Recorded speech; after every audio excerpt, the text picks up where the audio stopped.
ஓம் பைரவாய நமக. அவள் பூந்துரை பைரவர் கோயிலில் இப்போ நிற்கிறேன் நான். இங்கே உண்மையிலேயே ரொம்ப ரொம்ப ஒரு மகிழ்ச்சியான பைரவருடைய அருளாசியோடு இங்கே வந்திருக்கிறேன் அப்படிங்கிறது பெருமையாக இருக்குது. 2 மாதத்துக்கு முன்னாடி அஷ்டம பைரவ இந்த திதி ஃபங்க்ஷனில் பாடினேன். அப்போ வேண்டிக்கிட்டேன், இந்த 2026 பிறக்கிற வருடத்தில் ஏதாவது ஒரு சிறந்த படங்களில் பாடணும், அதே மாதிரி அரசு சார்ந்த விருதுகள்லாம் கிடைக்கணும்னு சொல்லி நான் பைரவர்கிட்ட ஒரு வேண்டுதல் வச்சுட்டு போனேன். அதே மாதிரியே நம்மளுடைய தமிழக அரசு சிறந்த பின்னணி பாடகர் விருது, ஸ்டேட் கவர்மெண்ட் அவார்டு எனக்கு கிடச்சிது.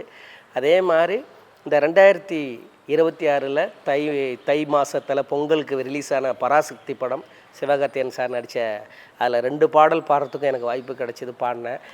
ஏன்னா நம்ம கேட்டது நினச்சது எவ்வளோ தூரம் மனசார நம்ம பைரவர்கிட்ட வணங்கி வேண்டி நம்ம கேட்குறோமோ மனசார, அதை கண்டிப்பாக பைரவர் நமக்கு கொடுப்பார் அப்படிங்கிறது எல்லாளவும் சந்தேகம் இல்லை.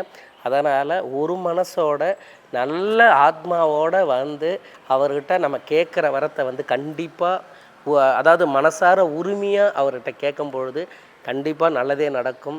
எனக்கு அந்த நல்லது நடந்தது.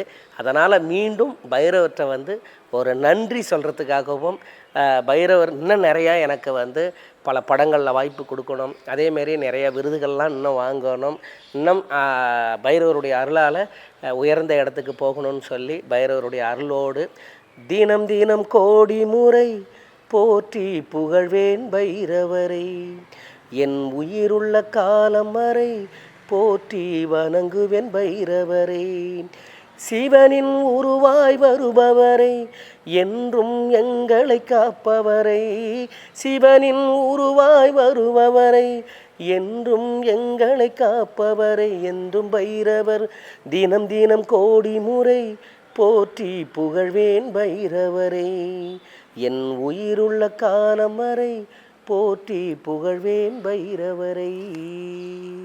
எப்பொழுதும் பைரவருடைய அருள் எல்லாருக்கும் கிடைக்கணும், மேலும் மேலும் நோய் நொடி இல்லாமல் எல்லாரும் சந்தோஷமாக மகிழ்ச்சியாக இருக்கணும்னு சொல்லி பைரவரை வேண்டிப்போம், பைரவருடைய அருளோடு.